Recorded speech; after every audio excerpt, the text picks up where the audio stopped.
Okay, let's start our class. So, good afternoon again. So, today we have IAS 21 in front of us, which is talking about the effects of changes in foreign exchange rates. The effect of changes in foreign exchange rates, that is IAS 21.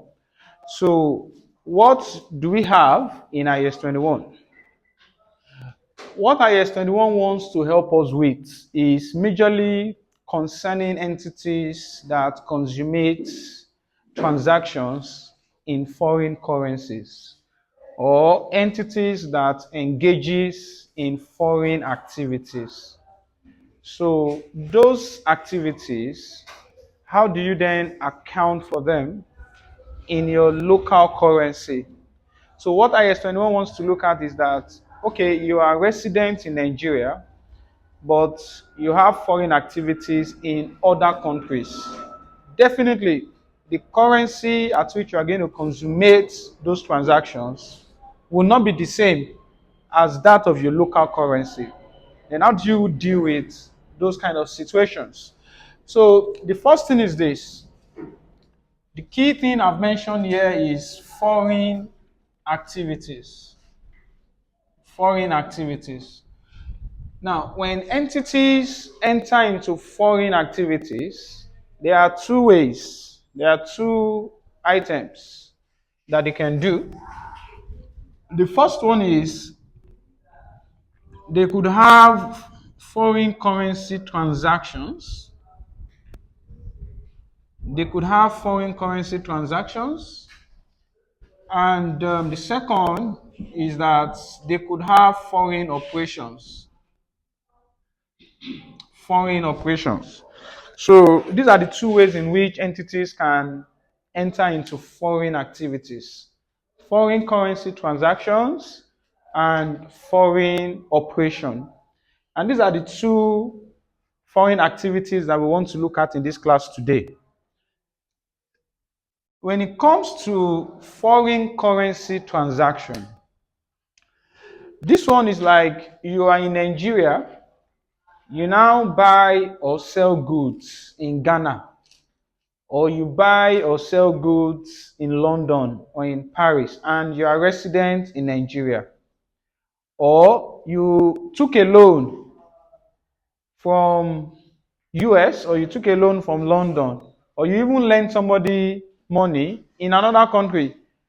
So spot transactions, these are foreign currency transactions. They are foreign activities. So today we are going to learn about how do you deal with those transactions. Second one is foreign operation. Mr. Ibrahim will teach you this under foreign subsidiary. I would have laid the background for you, so it becomes easy when it comes. So for foreign operations, it's similar to when you have foreign subsidiary, or when you have a foreign branch, or when you have a foreign associate, or you have a representative in another country. That is a foreign operations. So in these two instances, what we want to learn, the objective of IS 21, the objective is that how do you include foreign currency transactions and foreign operation in your financial statements as a Nigerian company? How do you include foreign currency transactions and foreign operation in your financial statements? And that is the objective of IAS 21. That is all I want to teach you about today.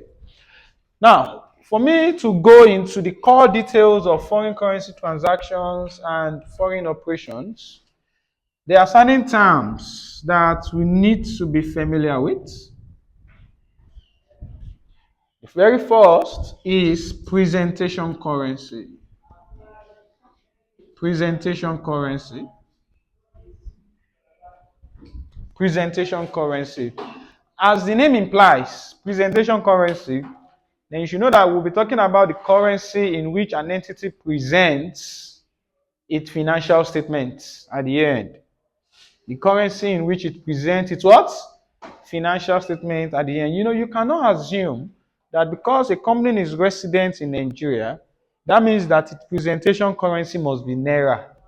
It's possible that a company is resident and operates in Nigeria and decides to make its presentation currency cedis or any other currency as it pleases for whatever reason that is exposed to him. However, when his presentation currency, for example, is not in Naira and you're resident in Nigeria, that means you cannot submit that account to any regulatory body in Nigeria. You cannot submit it to FRS. They won't take it because they believe that we want to see it in Naira. Okay? But presentation currency is a currency in which an entity presents its financial statements.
Okay, so sorry. Now that's presentation currency. Then the next term that we're going to meet is foreign currency. Foreign currency. So so foreign currency will be the currency that is not the functional currency of the reporting entity. Foreign currency is what? Is a currency that is not the functional currency of the reporting entity. So that is how IAS 21 chose to define foreign currency. It doesn't mean that you cannot see foreign currency as the currency that is not the presentation currency of the country or the currency of another country from where the company is resident. So when you're talking about a foreign currency to Naira, for example, now, foreign currency will be any other currency, right? So, but the way we chose to define it here, we defined it with respect to functional currency. But I know that I've not told you what functional currency is. Then naturally, we should know what a functional currency is, right? Functional currency. If foreign currency is a currency that is not the functional currency of the country or of the reporting entity, then what is a foreign currency, a functional currency? IAS 21 says that a functional currency, he said, is the currency, this is the currency of the primary economic environment, the currency of the primary economic environment in which an entity operates. Foreign currency is the currency of the primary economic environment in which an entity operates. Currency of the primary economic environment. So the key thing here is that, okay, currency of your primary economic environment. So what is a primary economic environment? He said it's the environment in which an entity expends and generates cash. The environment in which an entity does what? expense, and generate cash. That is its primary economic environment. If primary economic environment determines your functional currency, because your functional currency is the currency of the primary economic environment in which you operate. That means it's possible for an entity to be resident in Nigeria and its functional currency will not be naira. If the currency of its primary economic environment, which is the currency in which it generates and expends cash, you can be in Nigeria and be generating and expensing cash in another currency or in another country. Then that means the currency of that country becomes your what? Functional currency. Now, you will see how important functional currency is when it comes to foreign activities. You will see very soon. However, it's not enough for us. The examiner could ask you that, what are the primary indicators? Indicators for determining functional currency. Indicators for determining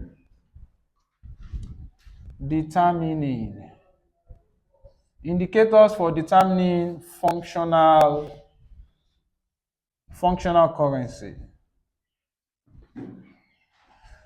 So there are two primary indicators. There are two primary indicators.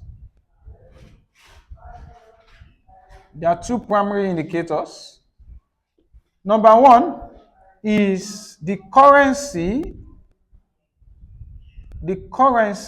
of the country that influences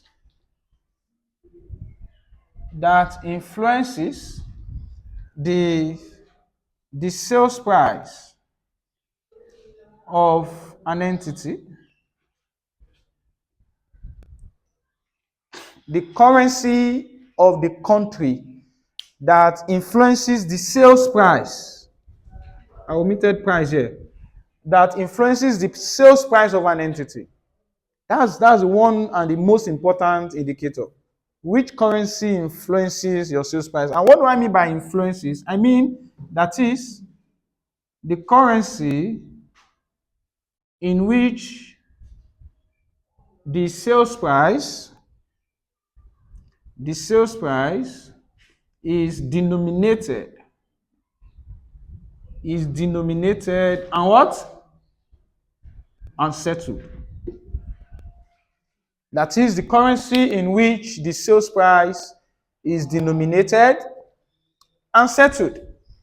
That's the first indicator. So if you are a seller and your selling price is denominated in pounds and it is settled in pounds, there is high likelihood that your functional currency is pounds, right? Because you are focused on the currency in which your sales price is denominated and settled. The second primary indicator to determine functional currency is the currency of the country. The currency of the country whose competitive forces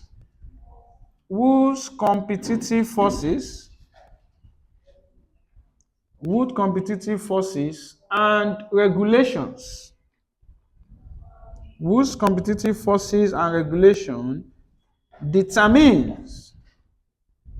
determines the sales price of the entity. This is another indicator, primary. The currency of the country whose competitive forces and regulations determines your selling price. Then that country currency is your functional currency.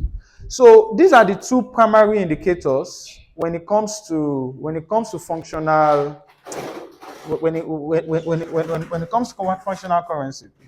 Now there are two other secondary indicators.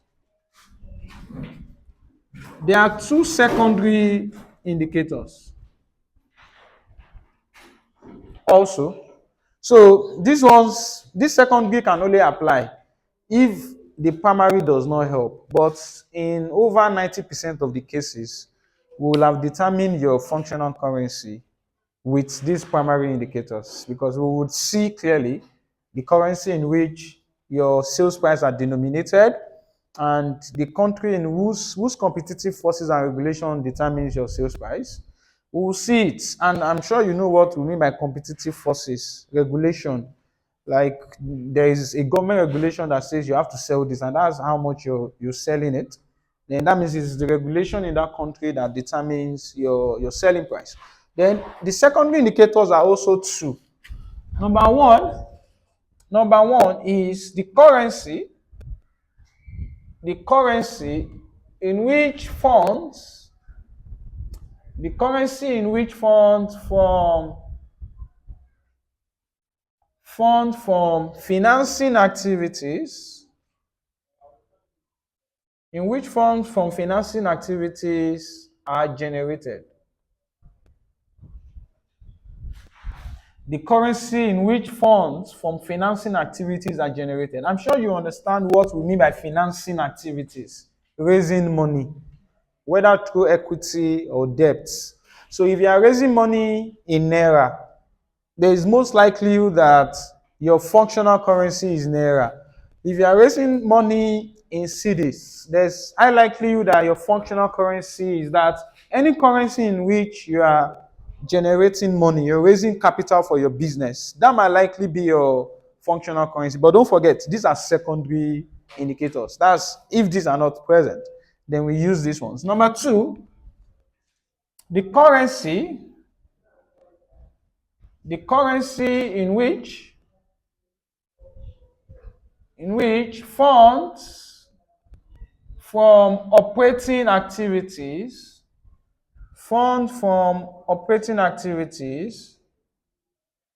are received.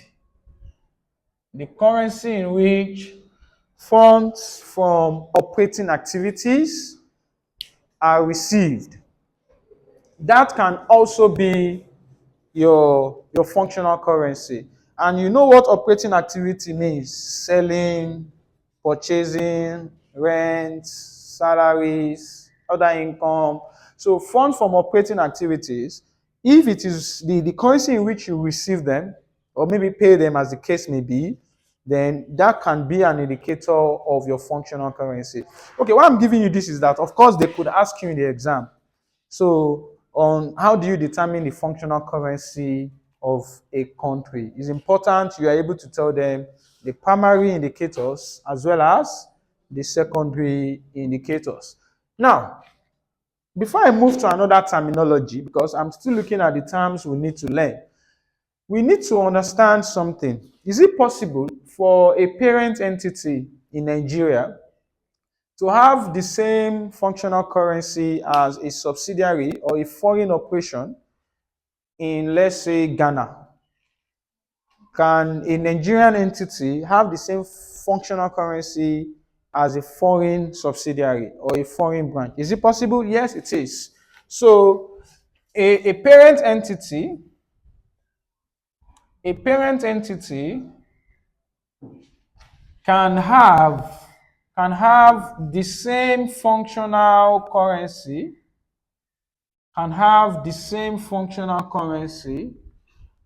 as its foreign operation, if number one, the foreign operation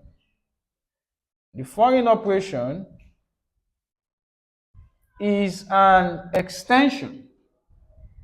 If the foreign operation is an extension of the reporting entity, if the foreign operation is an extension of the foreign entity, of the reporting entity, then they could most likely have the same functional currency.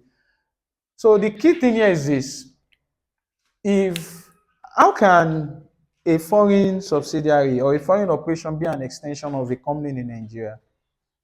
How can it be? What can happen? You want to ask a question?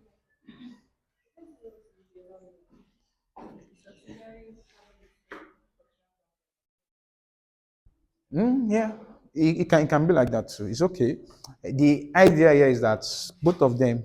So whether we say that okay, so for foreign subsidiary having the same currency as the parent, or the parent having the same thing as, it's still the same. It doesn't really matter much, right? But I prefer your own approach. Okay, so the first one here is that the foreign operation is an extension of the reporting entity. How can a foreign operation be an extension of a reporting entity? How can it be just an extension? Sorry? Yeah, yes, it is actually a subsidiary because that's a foreign operation. Foreign operation could be a foreign subsidiary.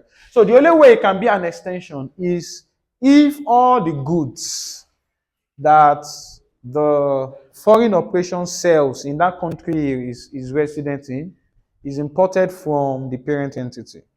All the goods is selling, they import it from the parent. And by the time he sells those goods, all the money he makes, he send it back to the parent. That's an extension. So that means he's just acting like, let me say, an agent or something like that. So all the goods he sells, he doesn't go to market and buy whatever. We send everything to him. When he makes money, he sends the money back.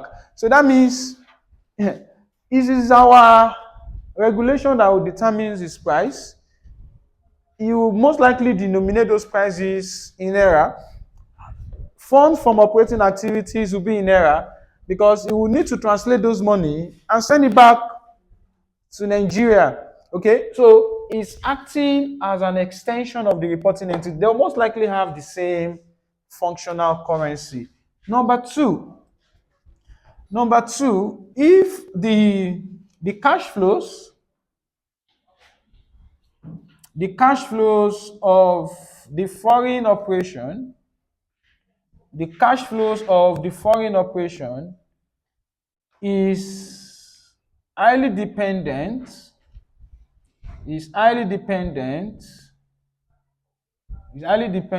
or affects the cash flows of the parent. If their cash flows are highly dependent on one another or affect one another, they most likely have the same functional currency. Number three, if the transaction between the foreign operation, the transactions between the foreign operation and the parent entity and the parents are in high proportion. If the transactions between the foreign operation and the parent are in high proportion, there's high likelihood that they have the same functional currency because it's as if they are just transacting with one another. Their functional currency will be the same. And finally, is that if the debt of the foreign operation,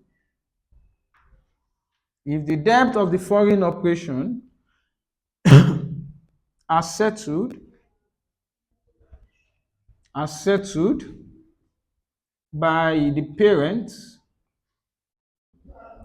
then there's most likely that they have the same functional currency. Okay, so functional currency took us some time. It's actually worth it. So we have looked at presentation currency, we have looked at foreign currency, we have looked at functional currency.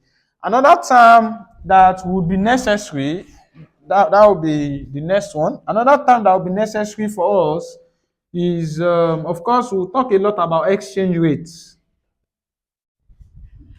We'll talk a lot about exchange rates. And as of today now, what's the exchange rate of Naira to dollar now? Around 1670, right? So we can define exchange rate as the ratio of exchange of one currency to another. Okay, ratio of exchange of one currency to another. We can say, okay, that is the exchange rate. And another one is we could have a spot exchange rate.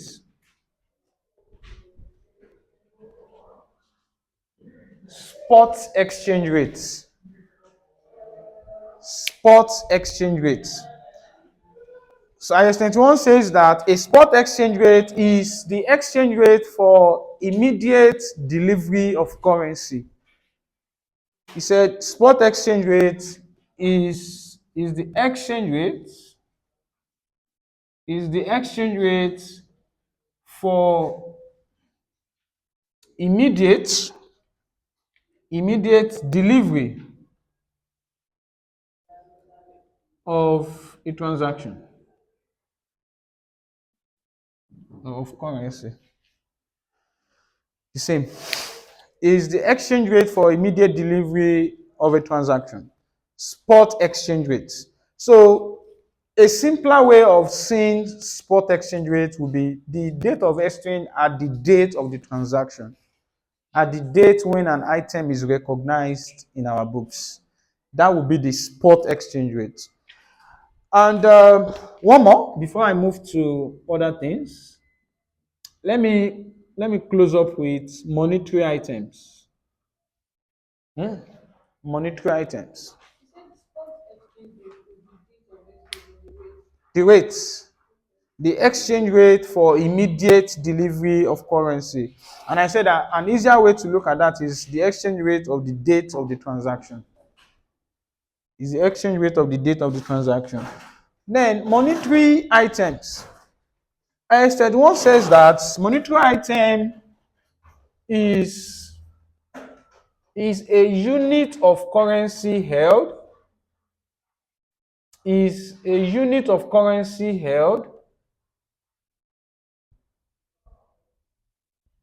and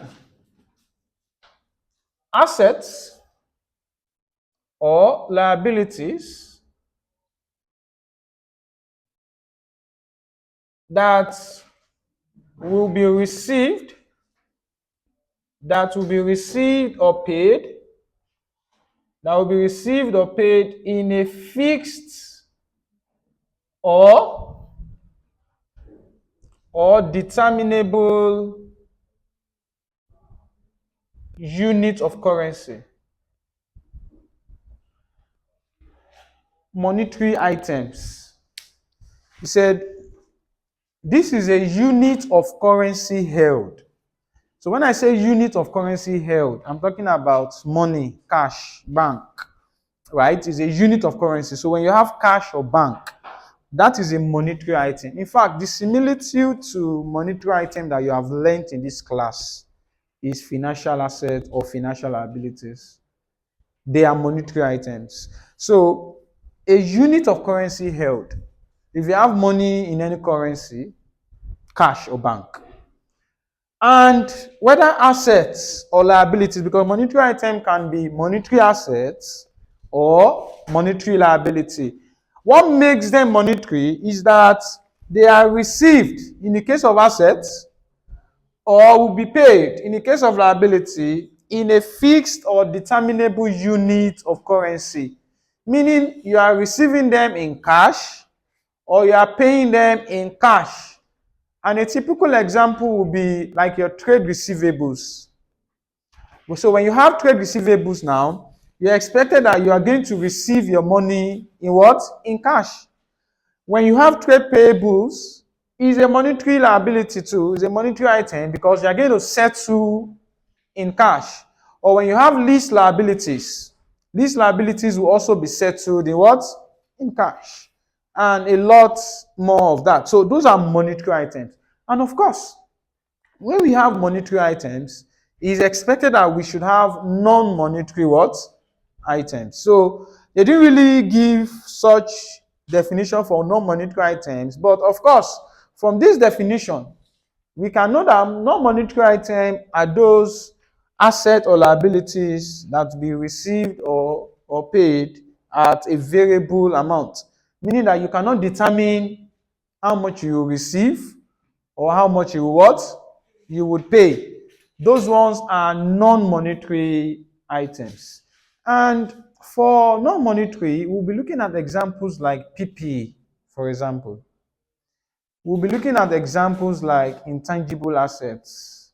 We'll be looking at inventories. We'll be looking at right of use assets. All of these items, the amount you're expecting is not fixed. If you have an asset, you're not sure how much you will get from that asset. You're not sure. It depends on how well you use that asset that will determine how much you're going to make from that asset. So those are non-monetary items. Finally, before I move to the main recognition and measurement, is what we call exchange difference. Is what we call what? Exchange difference. It says this is the difference. This is a difference. This is a difference that arise from using different exchange rates for transaction dates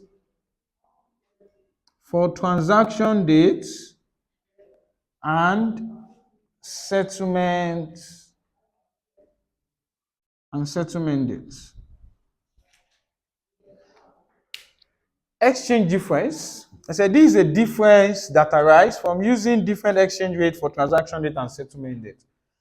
So there would always be some out of balance difference.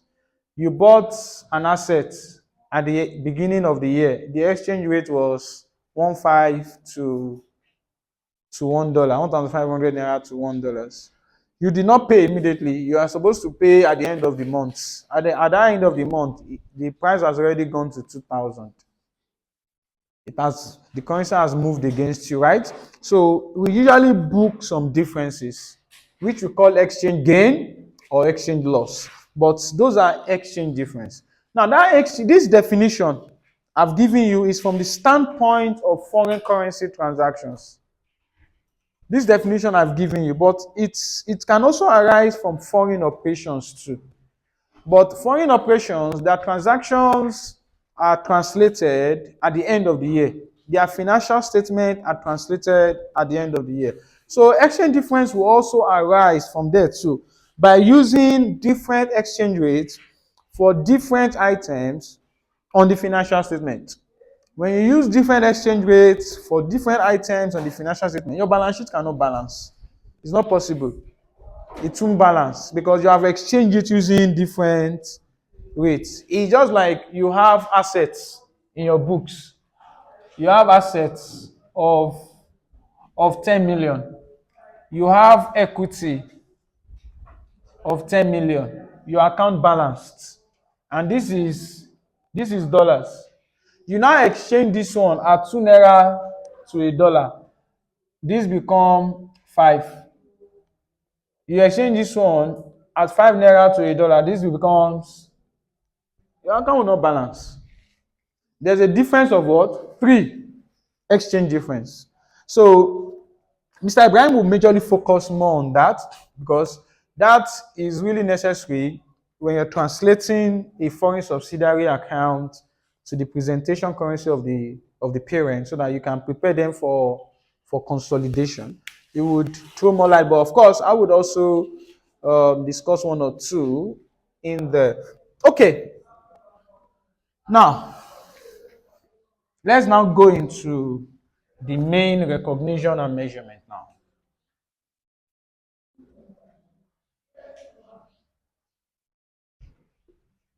Let's go into recognition and measurement.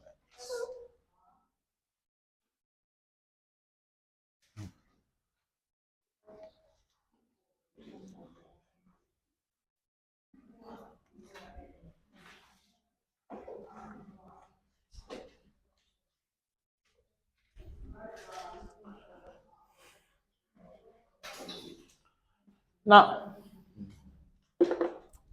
again, my focus will be on foreign currency transactions. Foreign currency, foreign currency transactions, where I've told you that this one is where you buy or sell goods in foreign currency, when you take loan or lend money to another person in foreign currency. These are foreign currency transactions. So when you have foreign currency transaction, how do you recognize and measure those transactions in your books? So let me start with the initial recognition and what? And measurements for foreign currency transactions. So all foreign currency transactions are initially measured. They are initially recognized. They are initially recognized and measured and measured at the functional currency,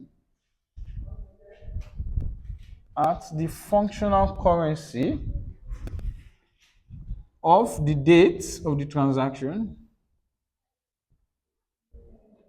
of the date of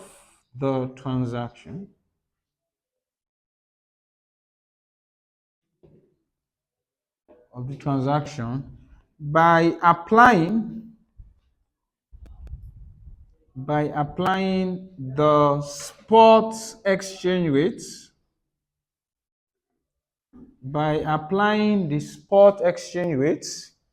between the foreign currency,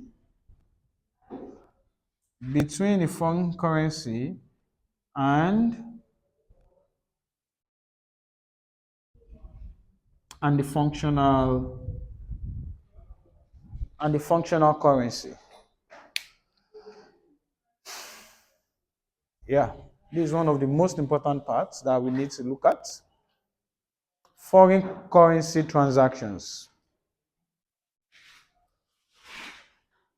They are initially recognized and measured at the functional currency of the date of the transaction. At the functional currency of the date of the transaction. At the functional currency of the date of the transaction. By applying the what? The spot exchange rate between the foreign currency and the functional currency. So that means if you buy an asset today, okay, and you have control of the asset today, and you bought it from London and you paid pounds, or they bill in pounds. When you want to put it in your books in naira, you get what? If naira is your functional currency. So you are going to translate it using the what? Which is the exchange rate today, between that foreign currency and the functional currency. Subsequent measurements.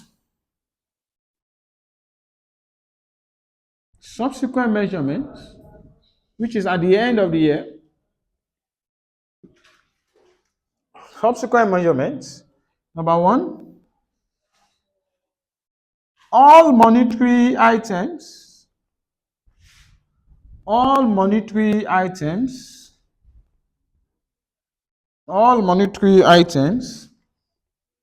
translated. All monetary items are translated at the closing rate.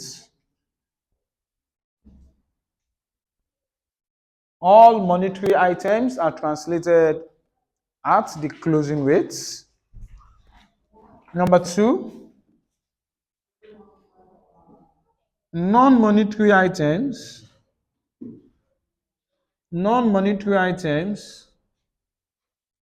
that are measured at historical costs,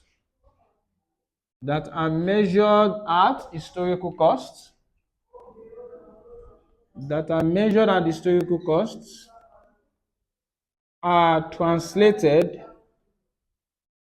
at historical rates. are translated at historical rates. Number three, number three,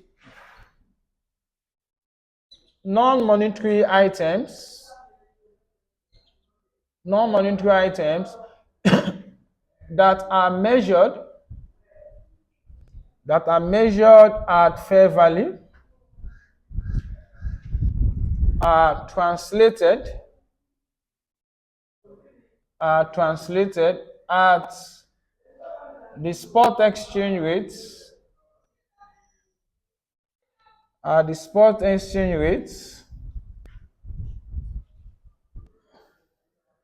at fair valuation dates, at fair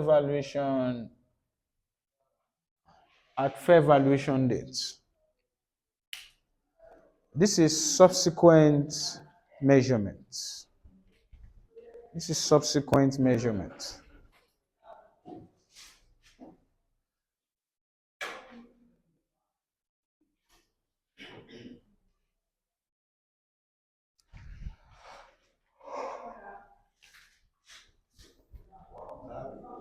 Please ask.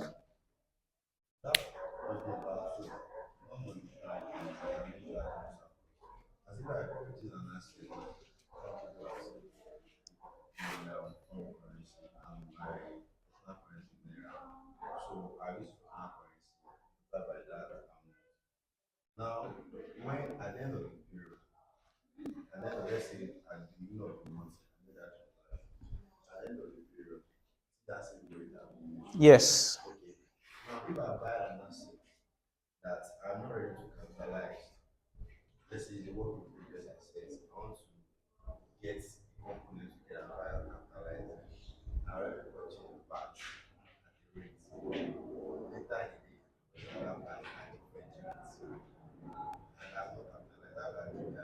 I use multiple rates. It's not simple. As you are buying it, you'll be capitalizing it. You will be not even whether you're ready to capitalize it or not. You see, the way accounting works is that when you consummate the transaction, initially you would recognize that foreign currency transaction in your functional currency using the spot exchange rate between that foreign currency and your functional. So whether you buy it together or buy it piecemeal, as you are buying, you recognize it in your book. So whether it's an asset or, of course, an asset might be work in progress or something like that. So you debit that using that exchange rate. Okay, the focus here is the exchange rate now. So at the end of the year, okay, this is where foreign operation actually comes in, which they will also teach you when they are teaching you foreign subsidiary. Because for foreign operation, they would give you the financial statement of that foreign subsidiary, which you have to translate to the presentation currency of the parent, right? So for us, when you are translating, we don't consider current and non-current. We don't focus on current asset, non-current asset, current liability, non. The way we classify asset for translation purposes, we classify them into what? Monetary and non-monetary. Because all monetary items like trade receivables, trade payables, lease liabilities, provisions that you receive in cash, cash in hand, bank, all of those items that you would pay in cash, even your tax, here are monetary items. You translate all of them at the rate of exchange at the year end, which is the closing rate. But non-monetary items like your PPE, inventory, intangible assets, and all those other ones, right of use assets, all of those are translated at the historical rate. That is, if you are measuring those assets using historical cost basis, right? So, and you know that for a foreign operation, you translate every year. Every year you translate. So, in as much as you are using historical cost basis, you are going to be using every year the rate at the rate you bought the assets.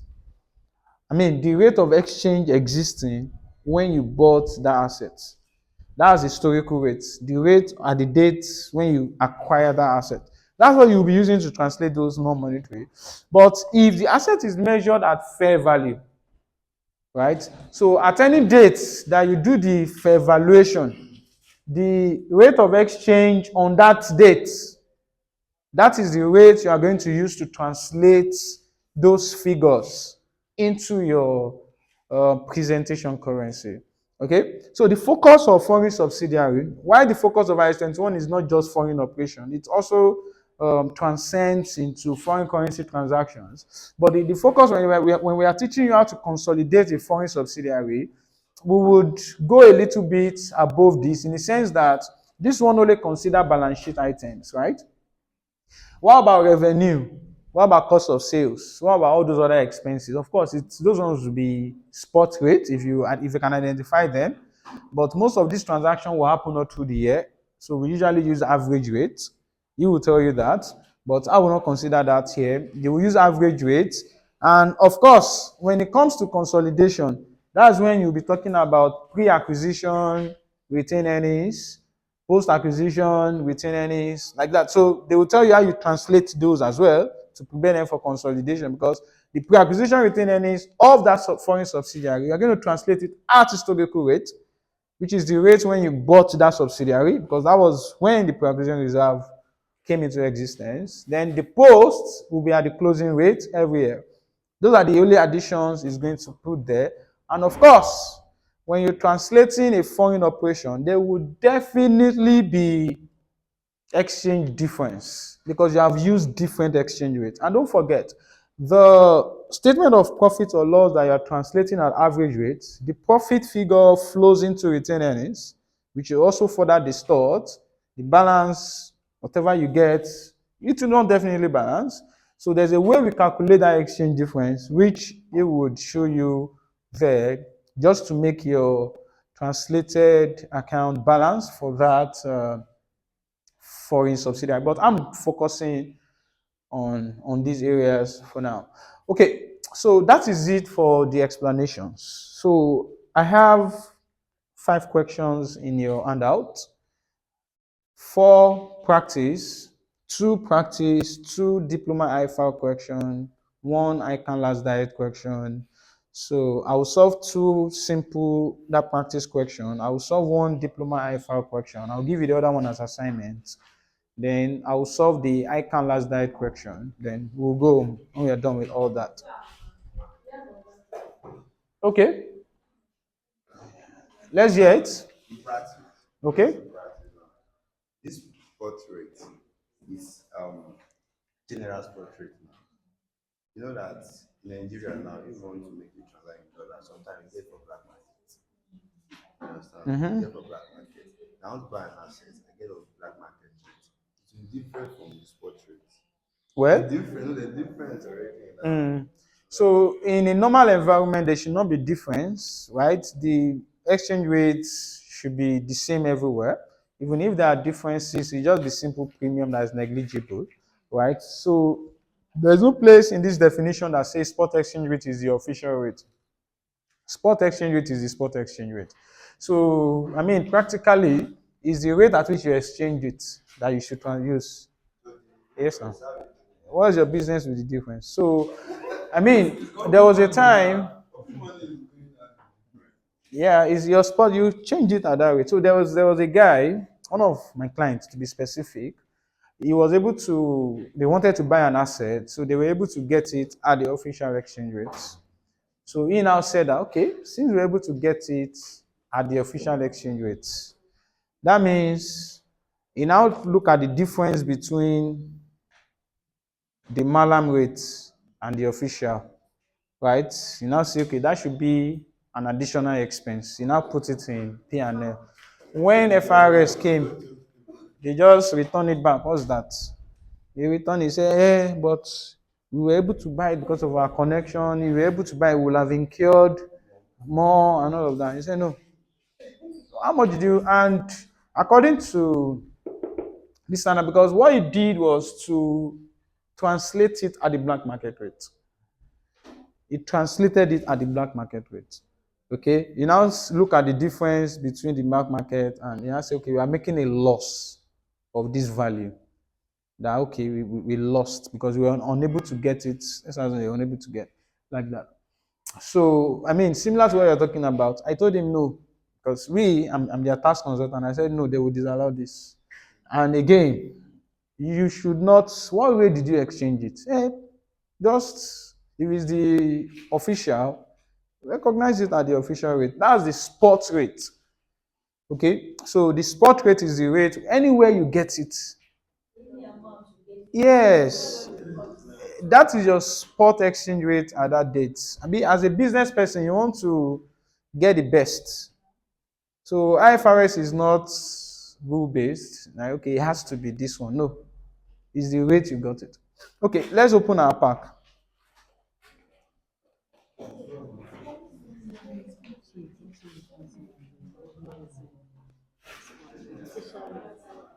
No, it's not.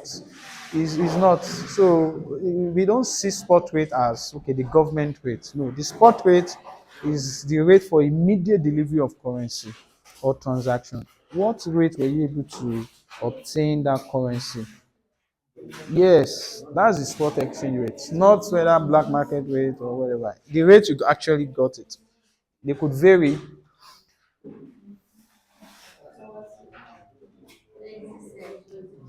There's this spot, I would like to say it's a spot rate or what? You bought some dollars, this amount, this date for a particular product. After about 2 days, you bought the same thing, but a different amount. After about so many days, so in this for one particular Transaction. product, yes. But when the thing came, how do you think you can arrange it? Because all I did was to add all the value they're using. No, you are going to recognize it at different dates. The rate of this one will be the rate for that date of the transaction. The rate of this one will be rate of the transaction. The rate of this one will be the rate of the transaction. You cannot add all of them together. Yeah, it doesn't matter. So it will be clearer when we solve this question, so that when we put figures to it, you will see what we're talking about. Okay, who is reading that question for us?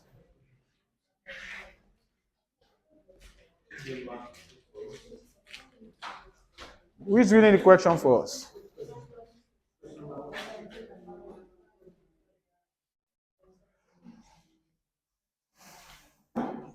Have you all seen that question? No time, no time, no time.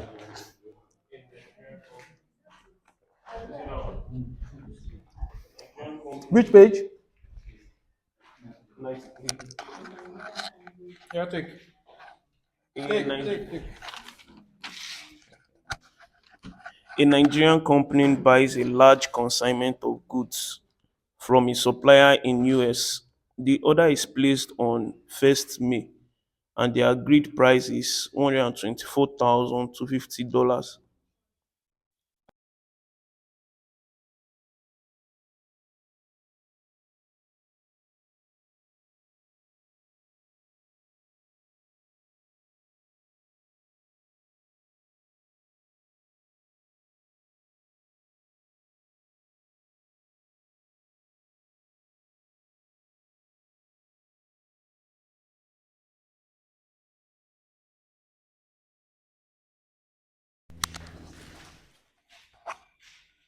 Now, for this one, we need to identify first when is the date of this transaction. When is this transaction date?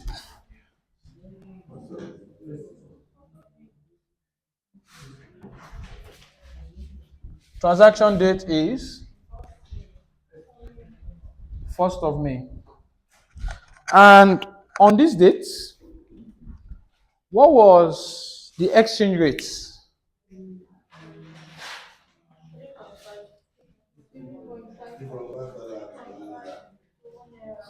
Oh, okay. You have to cancel that. It should be it should be $1 to 3.5 naira. Yes. Both the 3.55 and 3.5. It should be $1 to 3.5 naira. While the second one also is like that. Maybe I will resend the soft copy for those that don't have the printout yet. So now, You see, the first thing we need to do is that at the transaction date, these goods that we acquired must be recognized in our books at the transaction date. And how do we recognize this transaction in our books at the transaction date? So, is this goods or assets? Good. So we are going to debit purchases or inventory, and we're going to credit. What are we going to credit? Oh, did we pay immediately? It's payable. We did not pay. So what do we credit?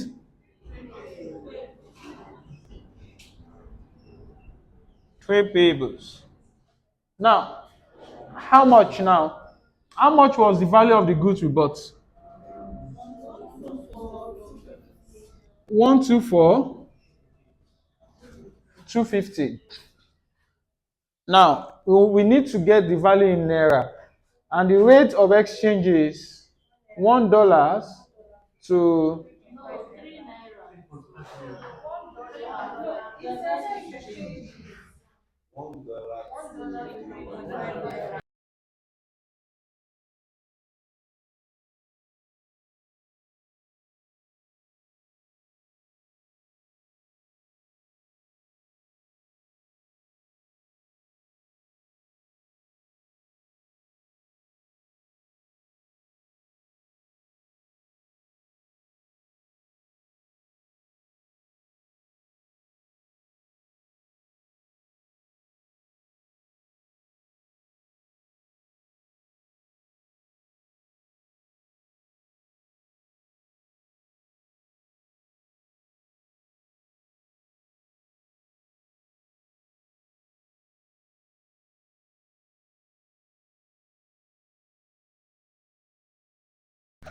on credit.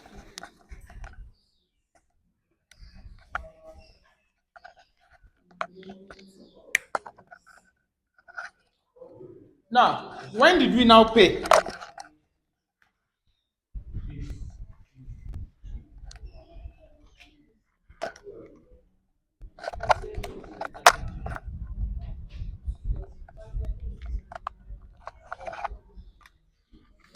We paid on 30th June, but when is our year end?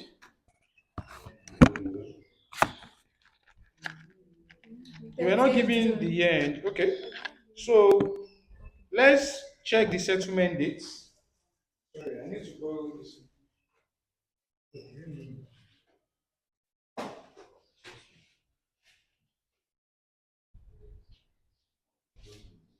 So when is the settlement date? Settlement date is 30th of what? 30th of June. How much did we pay? What was the exchange rate on 30th of June? Okay, so let me check first what we actually paid. So since you are paying, I'll credit what? Bank, right? Or let me say your cash, just to be comfortable. So how much do we need to pay? We need to translate it to okay, at how much? 3.55. Giving us how much?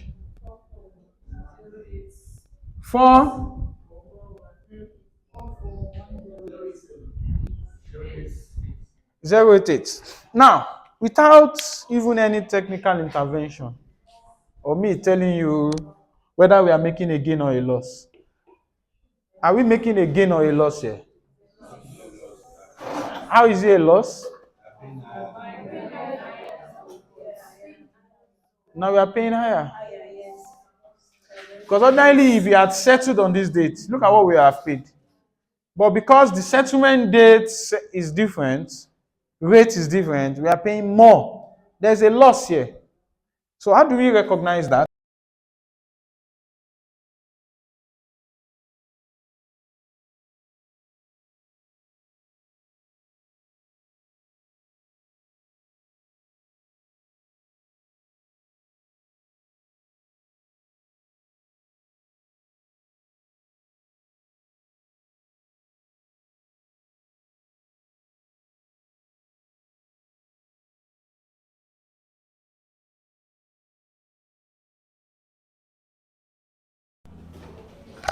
That's a typical exchange difference, and it goes to where? POL. And how much is that? 6,200. 6,213.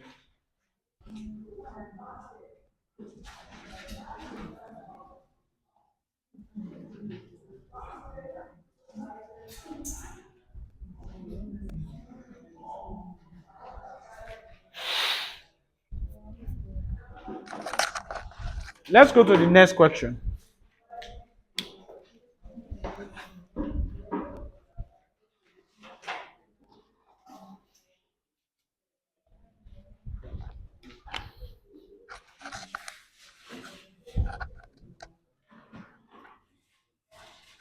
Who is reading the next question? Oh, you're still writing.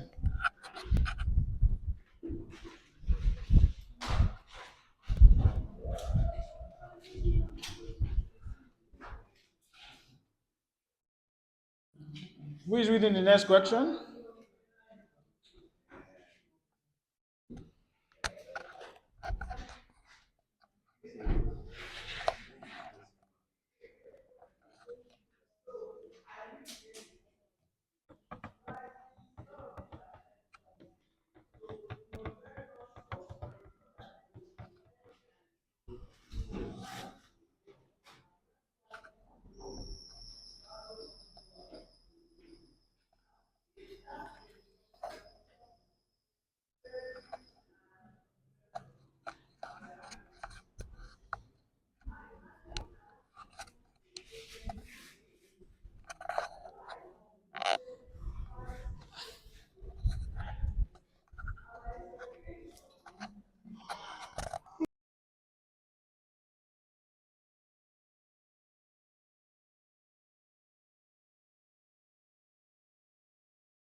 Invoice value is $40,000 and is due for settlement in equal installments on 30th November and 31st November.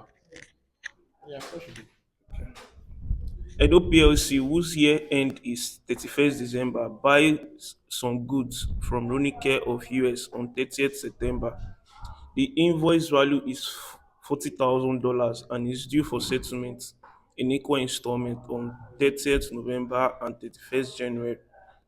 The exchange rate moved as follows: 30th September, $1.60 per naira. Then 30th November, $1.8 per naira. 30th December, $1.9 per naira. 30th January and 31st January, $1.85 per naira. Required states the accounting entries in books of Edo PLC. Okay, so again, we would work on it systematically. First is the transaction date. When is the transaction date here?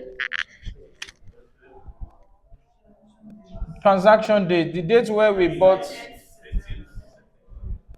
30th September. December.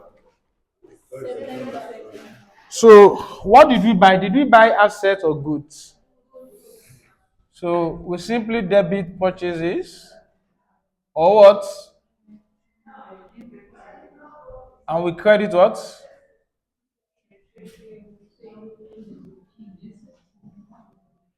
And we credit our trade payables. How much did we buy the goods? We bought it for $40,000. And what was the rate of exchange at this date? 1.6. Yes, now $1.6 to 1 naira. So naira is more valuable. Abi? $1.6 to 1 naira. Naira is more valuable. So to get the naira equivalent, we divide it by what? 1.6. So how much is that? That's 25,000. So 25,000, 25,000 being purchases on credit. That's the transaction date. That's the transaction date. Being purchases on credit. When is the year end of this company? 31st December. And when did we settle? When was the settlement date?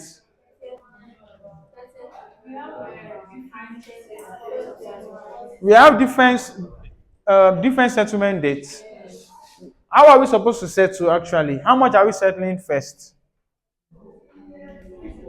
Since we are settling more than once, how much are we settling first? Equal installments. Okay, so we are settling 20,000 first.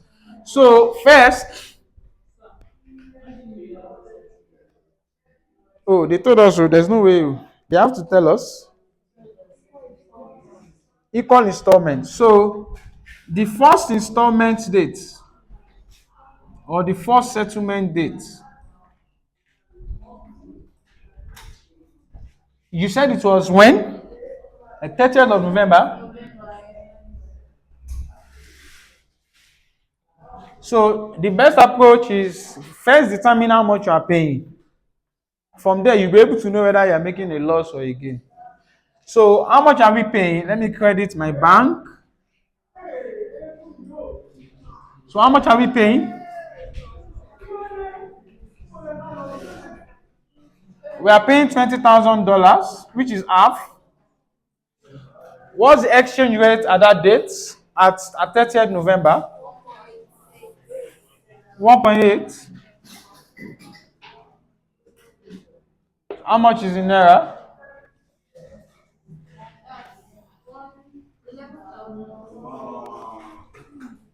Is this a gain or a loss?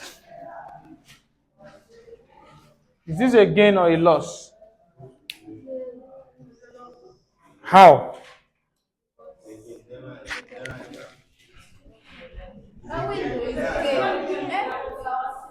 again, now, then I think it's appreciate. And it's due for settlement in equal installment, and it's from November to January, December. So it's November, okay, December and January. You know that we are paying in two installments. So half half. So how much were we supposed to settle ordinarily in naira? No, half.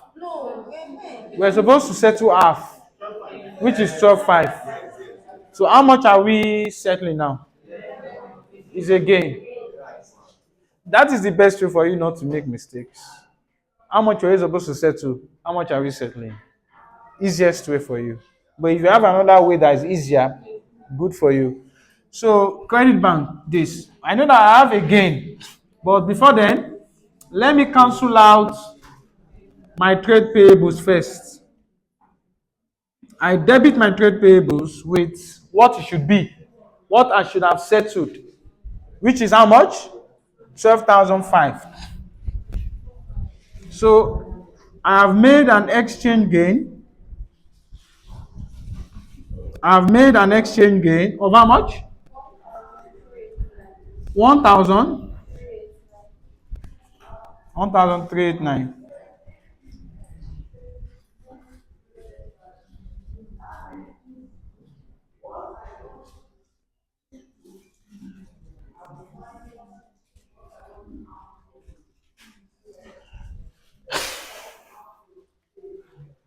Then, are you following? Yes, sir. When is the second settlement date? March or January. That's January. But don't jump to January because the year end is December. And what happens at the end? Subsequent measurements. All monetary items are translated at closing rates, non-monetary historical, non-monetary closing, or valuation date rates, depending on how you have measured it. So the major items here that we have in our books is this trade payables and inventory. Inventory is a non-monetary items, so nothing is changing. It will still be at that amount because it's a historical rate. Okay, so we are not really concerned about inventory because it's at what? Historical rate. Is this 25,000 that will still be in our books? Nothing is, the rate hasn't changed for that because it's at historical what? Rate. But you see trade payables. Trade payables is a monetary items. And as at the year end, how much are we owing at the year end? No? Yeah, we are owing $20,000 at the year end. So we will need to translate that $20,000 to Naira at the closing rate. Because they said monetary items are translated at what? At closing rate. So at the year end, yeah, I'm with you.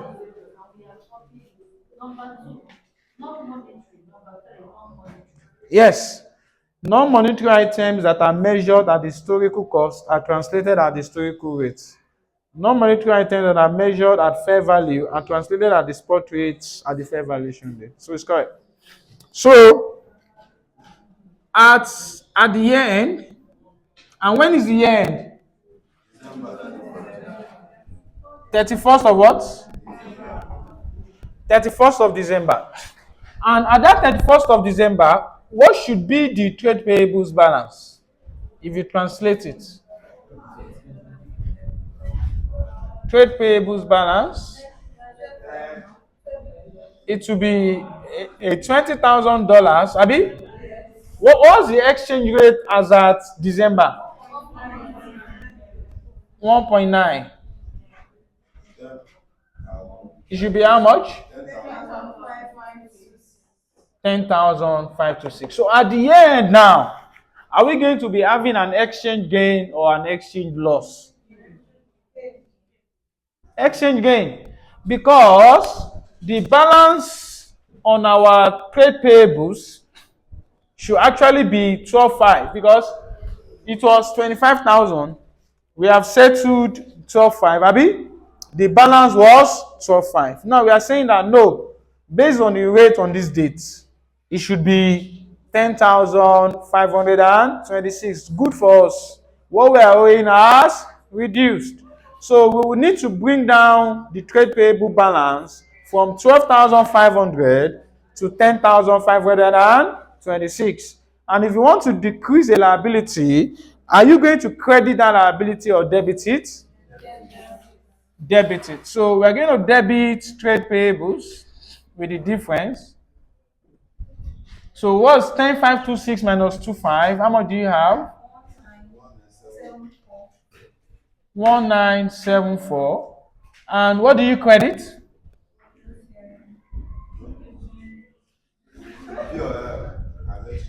Exchange gain. As how much?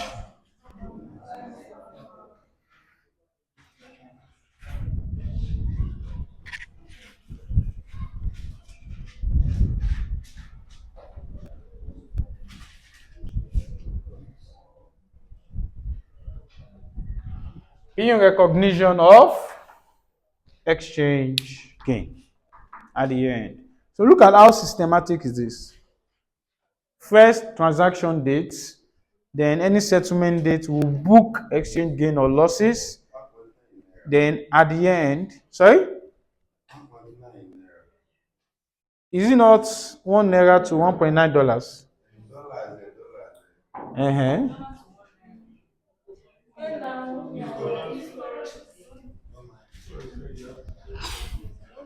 So when is the second settlement date?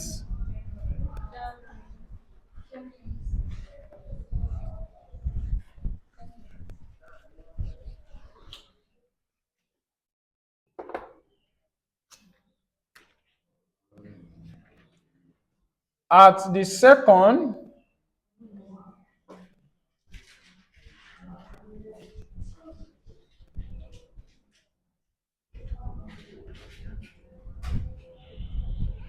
at the second settlement date, which is 30th of January. At that date, let's determine how much you are paying first. So I will credit my what? Bank or what? Cash. I know I'm owing how much? $20,000. What's the exchange rate? 1.85. So how much is that in naira?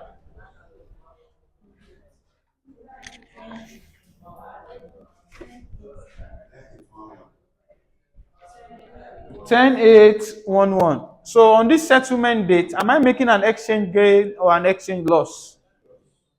Why?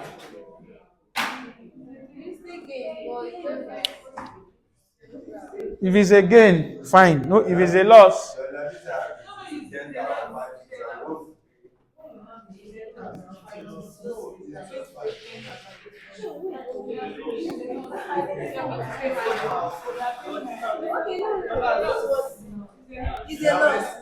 how is it a loss? You better don't change your mind. If you want to say gain, say gain.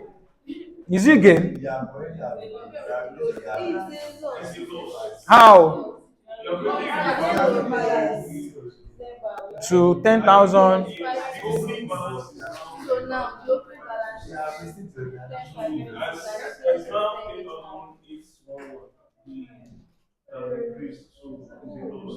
That's correct. It's a loss. It's a loss now. Look at the year end balance now.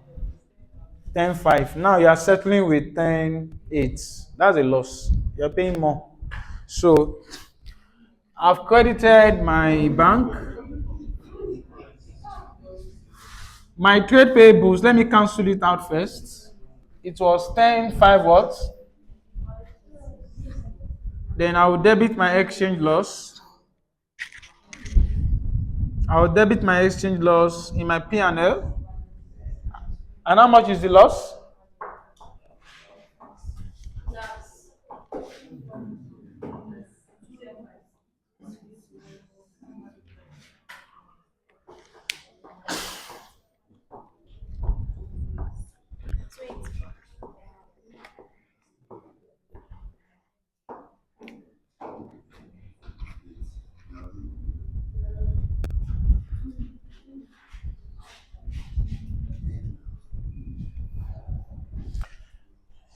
Yeah.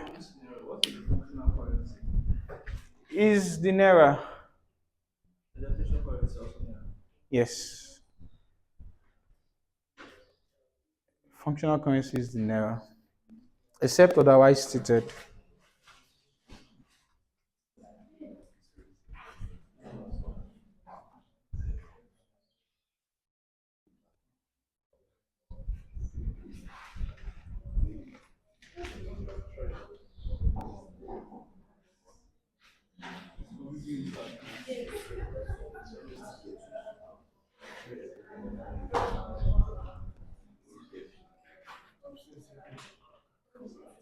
Can we move on?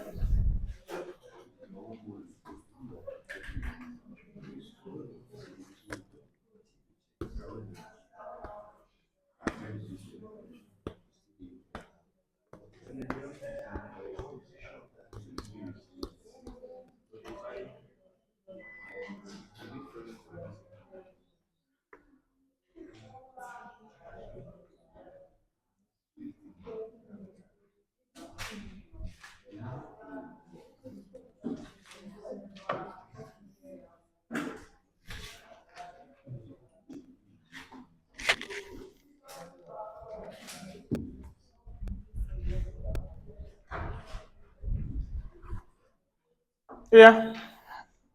You're finished writing, Abby?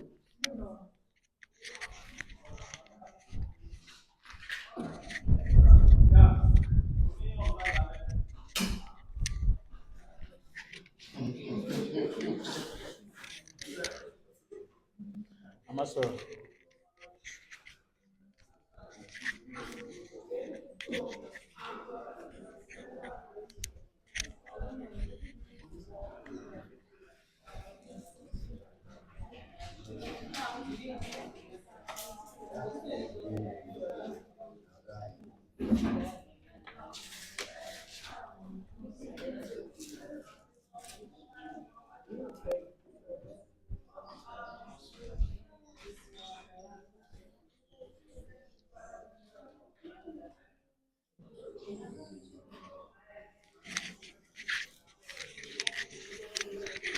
Okay.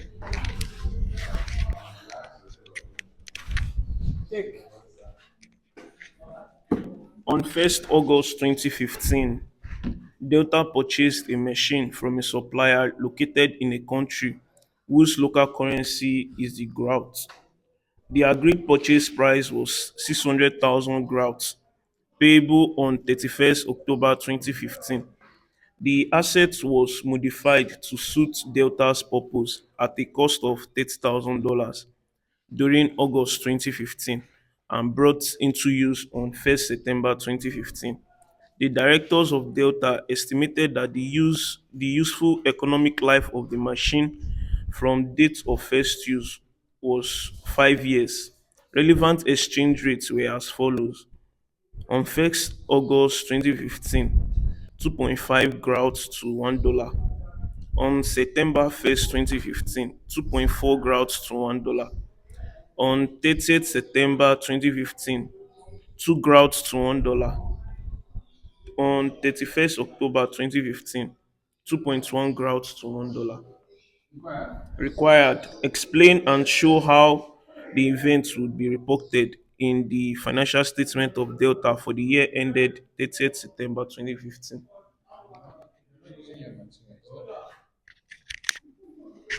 Okay. So, similar to what we have been doing, this question requires that we should explain and account for this transaction at which date?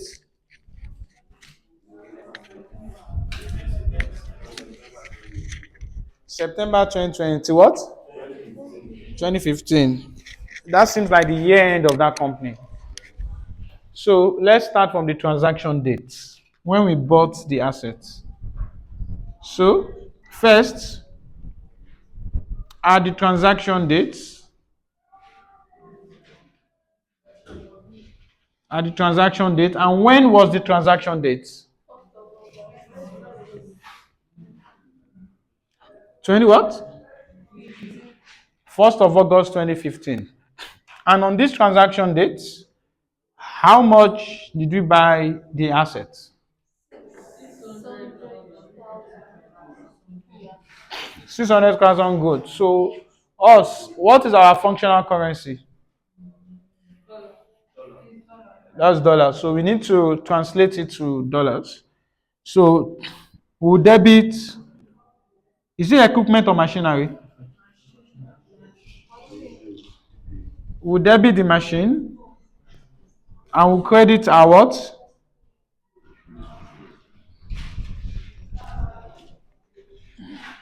Being machine acquired on what? On credit. So 600,000 goods. Abi? What was the exchange rate on 1st August 2015? 2.5 goats to $1 or $2.5 to one goat? Oh, so the dollar is valuable, Abi? So that means we're going to divide it by what? Divide it by 2.5. So what's the difference? How much is that?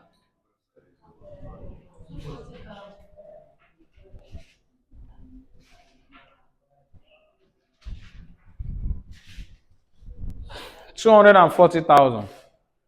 When are we settling?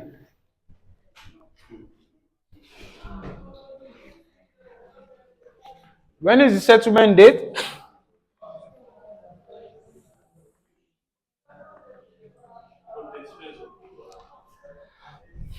31st what? October. But they want us to account for this transaction in September, Abi? So that means we will not even get there. So that means at the end,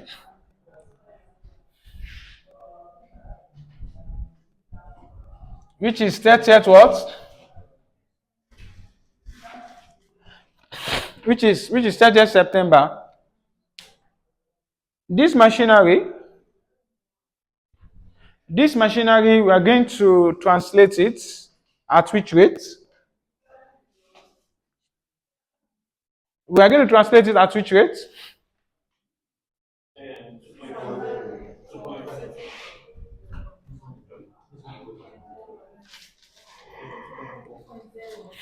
2 point what? No, at 30th September 30th September. At the end now, we need to translate the machinery, we need to translate the trade payables, all of them. So, what about the trade payables? That's wrong.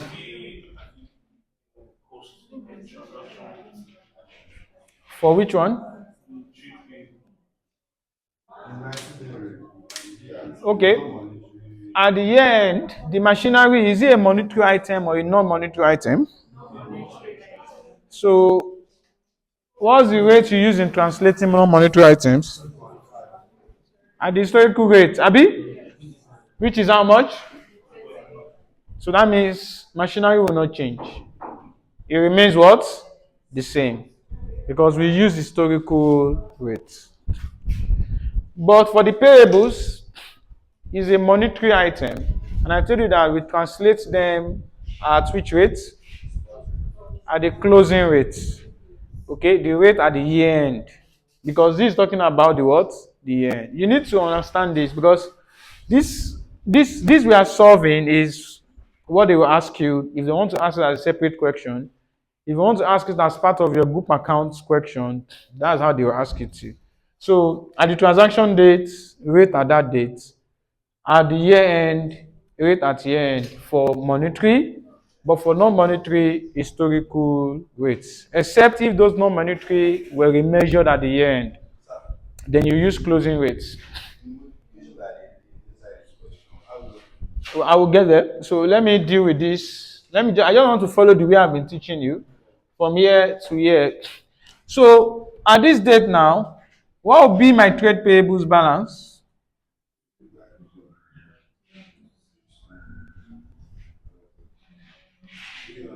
We are owing 600,000 goods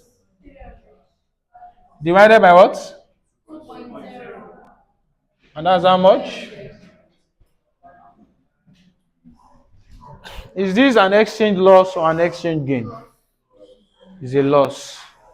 So that means we are going to debit my exchange loss with how much? And I'll credit my what? With how much?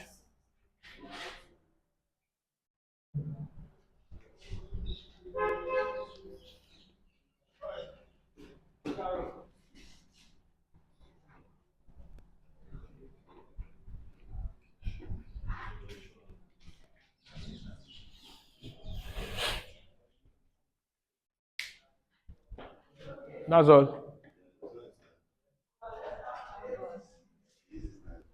That is all.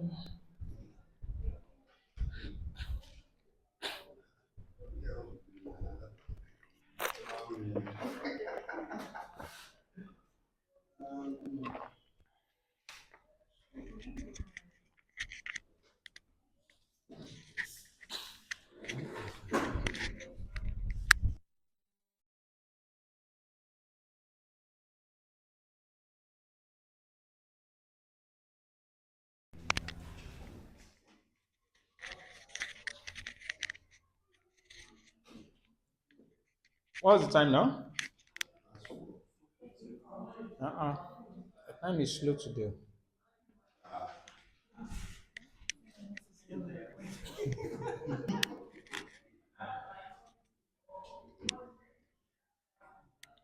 Let's solve the next question. Solve that as your assignment. Well, the solution is there. It's the same thing as this one. So, very straightforward question. Let's solve the last diet question, which is also very straightforward question too. I almost forgot the modification.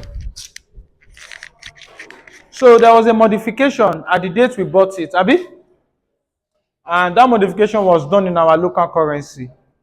How much was it? $30,000, Abi.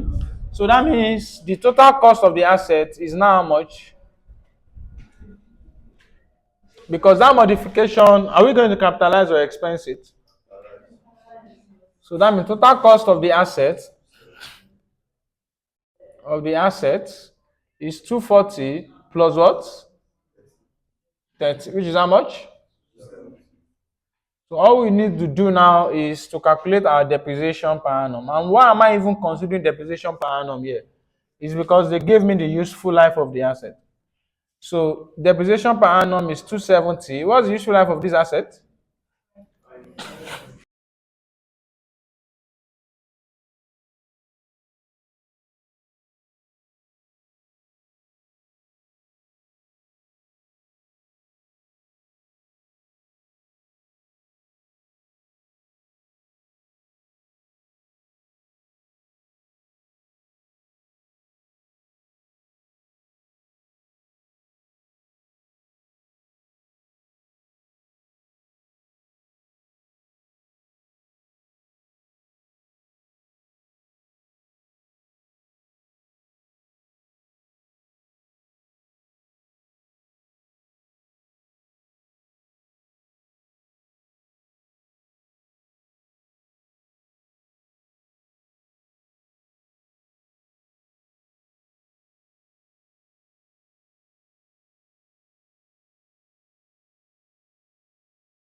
Yeah, take.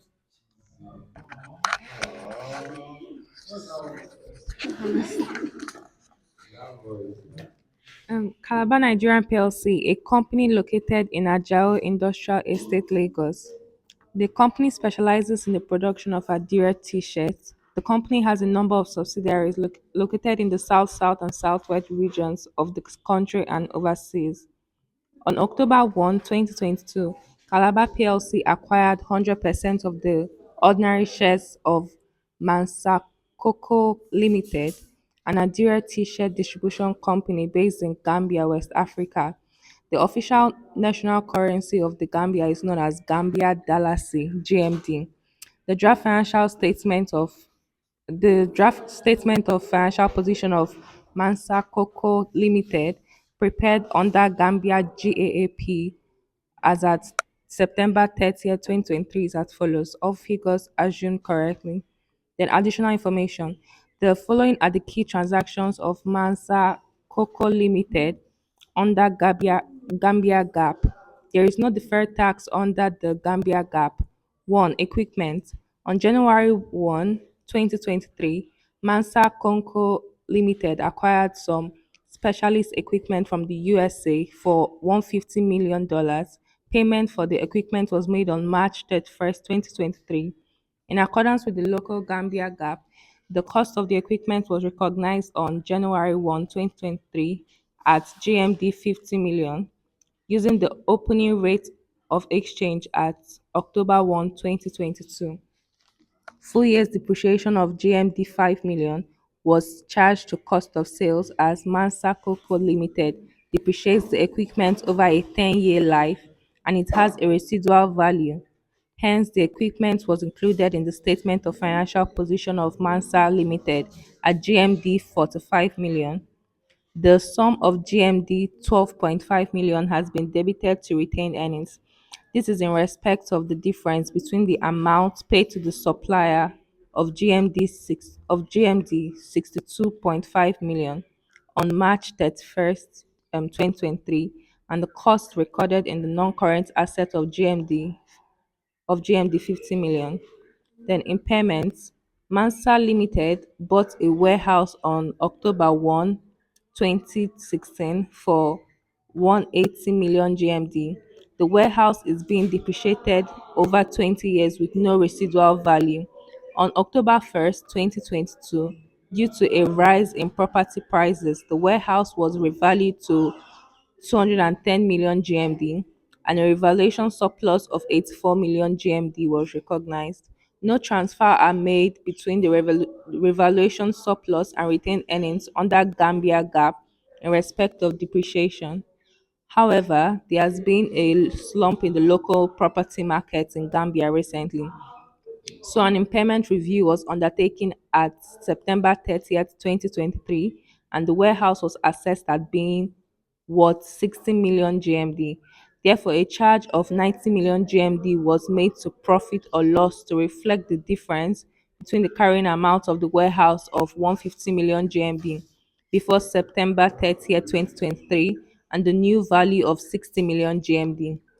Financial instruments. On April 1st, 2023, Mansa bought 5 million shares in a local quoted company for 7.7 per share GMD.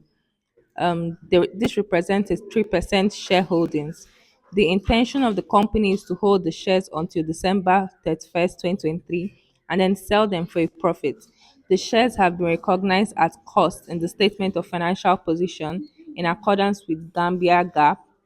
The market value of the shares at September 30th, 2023 was 12.5 GMD per share. Under the Gambia tax rules, income tax is charged at 20% on accounting profit recognized on the sales of the investment. Provisions. On October 1st, 2022, Mansa signed an agreement with Gambian government for exclusive rights for the next 20 years to supply Adire t-shirts for Gambia's national traditional festival. The cost of buying these rights was 42.5 million GMB, which had been recognized as intangible assets in Mansa Coco Limited statement of financial position. Under the terms of the rights of agreement, Mansa has to replace all damaged T-shirts at the end of 20-year period. There is 40% probability that the eventual cost of replacement of the damaged T-shirts would be 75 million GMD, and a 60% probability of the cost of replacement being 50 million GMD. However, for prudence sake, a provision of 75 million GMD was made in the financial statement and debited to the operating cost of the company. Mansa has a pre-tax discount rate of 8%. The replacement cost will be allowed for tax purposes when paid. The relevant income tax is expected to remain at 20%. Exchange rates. All figures assumed correct.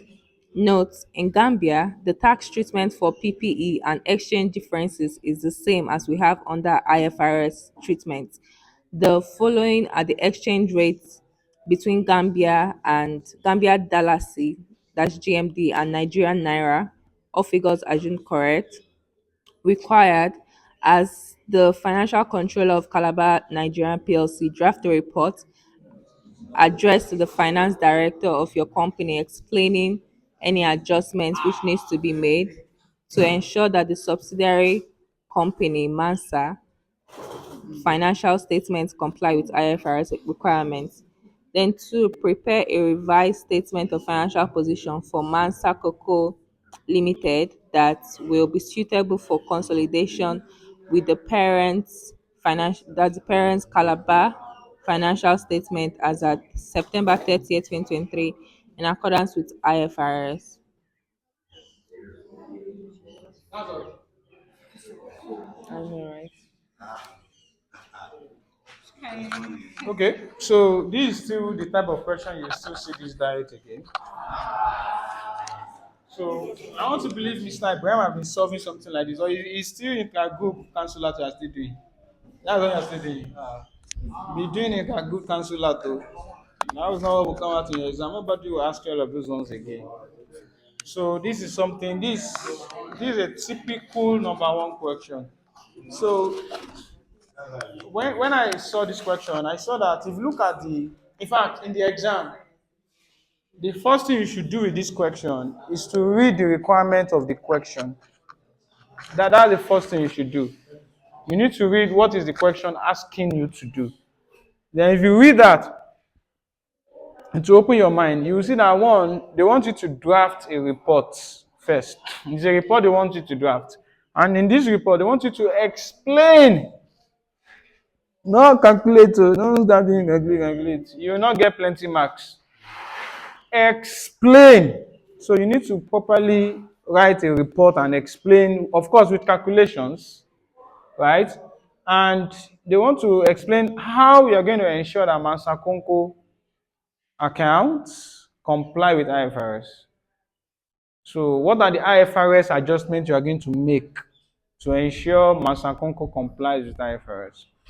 So 18 marks. So that has nothing to do with even IAS 21. No, it's just the first transaction that they bought goods from abroad that we need to translate at the spot rate or at the functional currency. Aside that, there's nothing. Then the B part is now okay.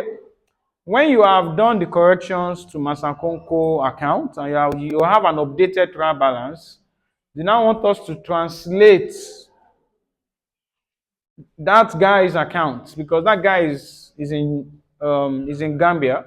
Translate his account to the presentation currency of the parents, which is Naira.